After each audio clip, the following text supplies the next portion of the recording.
Bismillah wa salatu wa salam ala Rasulillah. Today, inshallah, I'm going to discuss one of the main topics, course analysis and pragmatics. Part 1, conversation and preference structure. This is just an introduction to conversation analysis and preference structure. What is the definition of a conversation? A conversation is a talk between two or more people in which thoughts, feelings, and ideas are expressed, questions are asked and answered, or news and information is exchanged.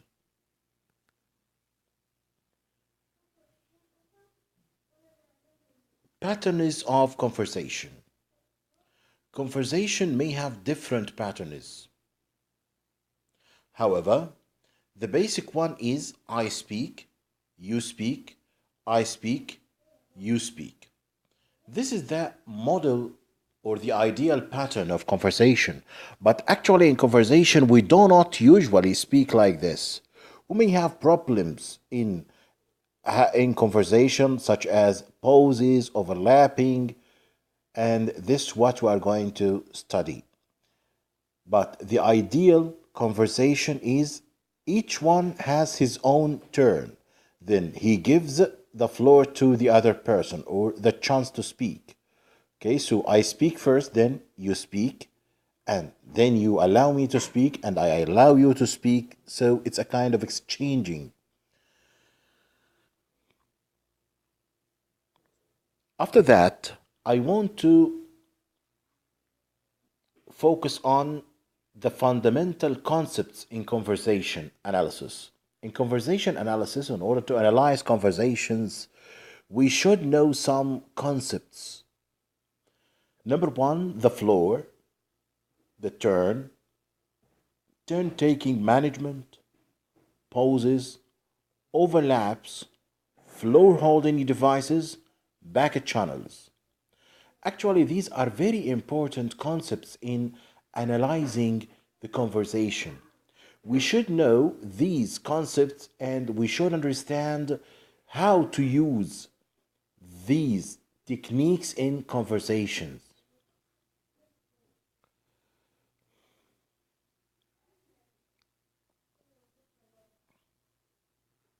What's the meaning of the floor? The floor is one's right to speak.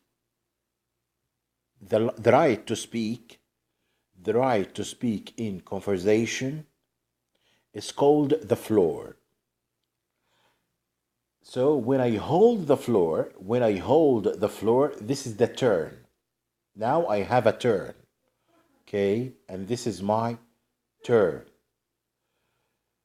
So once one gets the floor, control of the floor, this is called. So the floor is the right to speak. And the turn is once you get the floor, you have now the turn. Now we would go to turn taking. Turn taking is a type of organization in conversation and discourse where participants speak one at a time in altering turns.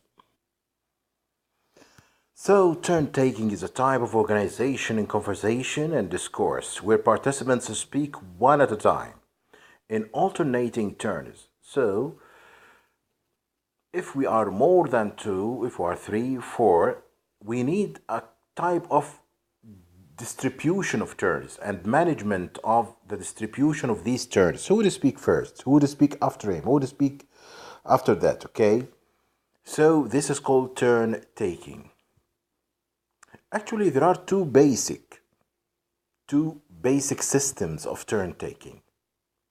Number one, the pre-allocated system. The pre-allocated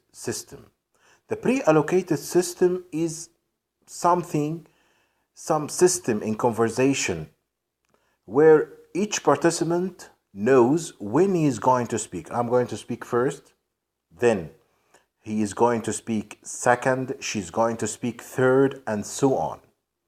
So this is called the pre-allocated. Pre means before, allocated means assigned. So each one is assigned his turn before the conversation. So there will be no problems, no overlapping. This is the pre-allocated system. So each one has his own turn before the start of the conversation.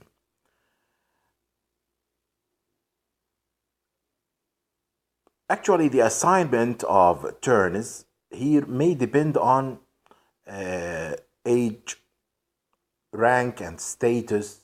For example, if I'm talking with my children and my grandchildren, so I have to speak first, then my children, then my grandchildren. So here it may be assigned or it may be ordered.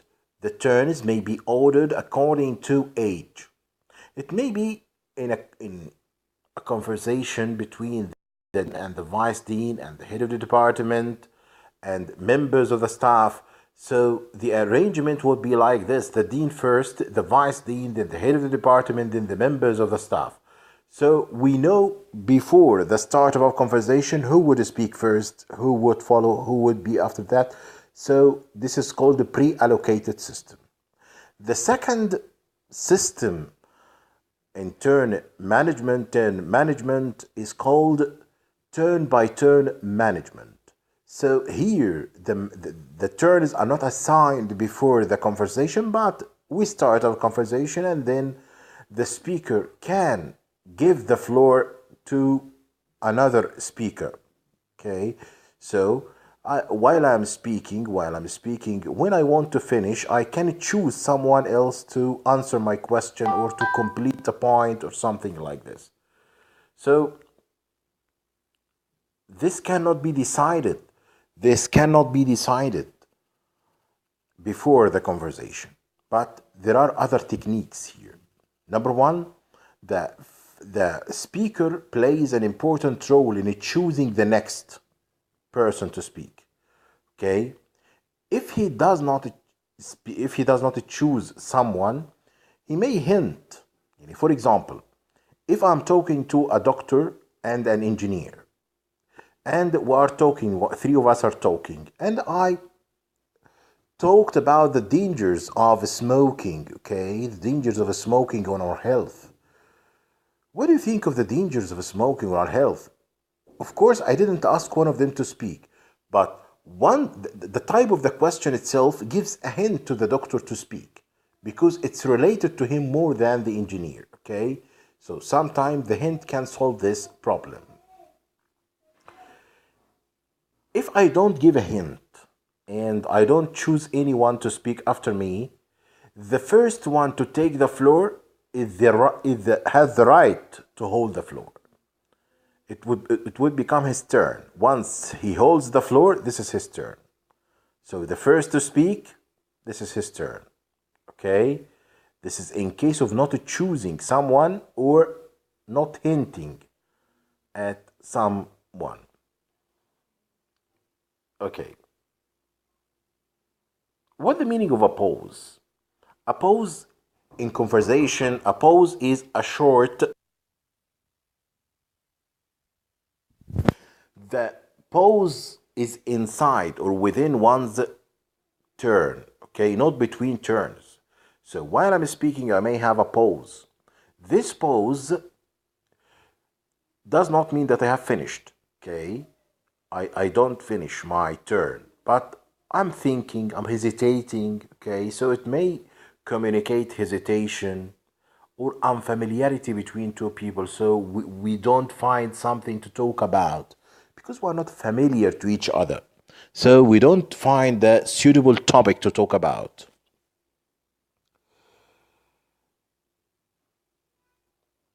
What is the difference between a pause and attributable silence?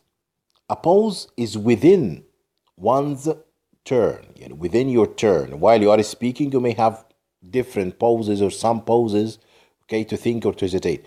But the attributable silence means that someone is given the floor. Someone is given the floor clearly, okay? As when I ask someone a question, Okay, so now I give him the floor because I need the answer to my question. But he does not respond. He gives non-response. So this is called attributable silence.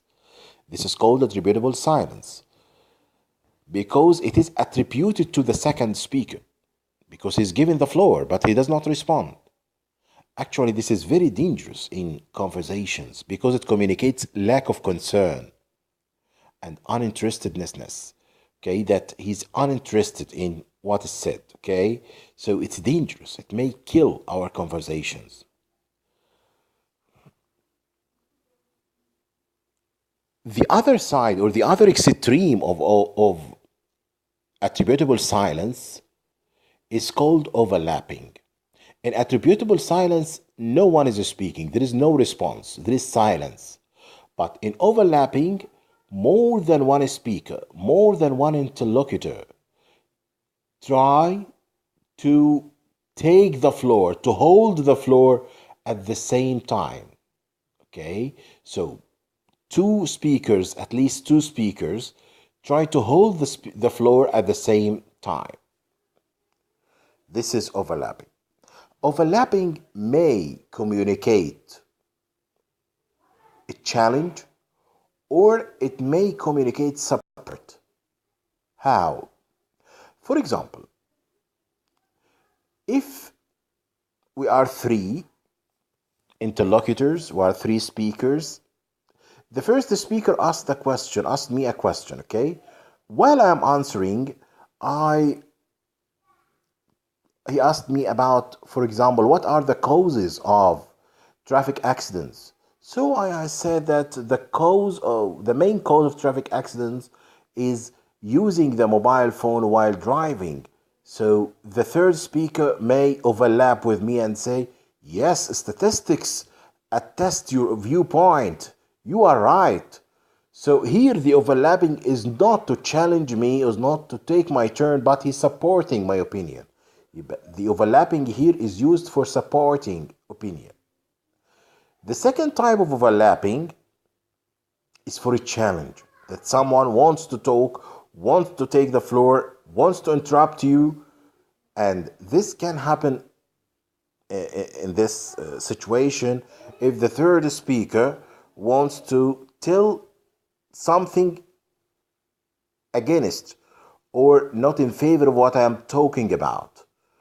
Okay, so if I said that using mobile phones is very dangerous during driving, he would say, no, you are not accurate. Statistics do not prove this. So here he is challenging me. He's challenging me. So here he's challenging me. He does not want to support my opinion, but he wants to take the floor and to complete the floor. What about back channels or back channel signals? Actually, when we ask someone a question that needs a long answer, we want to tell him that we are following him. Okay? That his message is being received. So we use back channels. Back channels like, yeah, oh, right. So these back channels, while someone is speaking, actually these are not interruptions. I want him to continue. I want to tell him that your message is being received. Don't worry, go on. Okay? They are usually used in long conversations, long turns, and in phone conversations to tell the other part that you are following him or her. Conversational styles. We have two types of conversational styles. High involvement style and high considerateness style. In high involvement style, participants are fairly active. All participants want to speak, want to talk. There are short turns because you cannot complete your turn because others want to speak. Others are active enough to speak. They want to hold the floor. They want to interrupt you. No pauses, because if you have a pause, someone would catch the floor, someone would hold the floor and continue speaking. Overlapping, yes, there are overlapping because, of course, they need to speak, so they might overlap you. Fast speaking, great. The speaker is speaking fast because he knows that someone would take the floor from him. The speaker is under great pressure. Of course, he's under great pressure to finish his point because he cannot be given more time, he cannot be given a chance to continue because others are active enough to speak and to give their share in the conversation. High considerateness style, slower rate. Slower rate. Of course, the rate of speaking is slower because you are not afraid that someone would take your turn or hold your turn. Longer turns, yes, you have a longer turn. Okay, you can speak, okay, because you know that there would be no overlapping. The others would respect your turn and would listen to you. Long pauses. Sometimes you have long pauses, thinking or hesitating, because you are sure that no one would interrupt you. No overlapping. Of course, no overlapping because this is high considerateness style. There is considerateness, okay? There is respect of the others. Non-interrupting, non-imposing style. So it doesn't not, there is no interruption, and at the same time there is no imposition of pressure. There is no pressure upon the speaker because he knows well that he would finish his turn, finish his viewpoint without interruption. Okay. Okay, thank you very much. This is the first part of conversational analysis, and inshallah next time we can continue our discussion of conversation analysis and adjacency pairs, insertion sequences, and dispreferred and preferred responses. Thanks for your attention.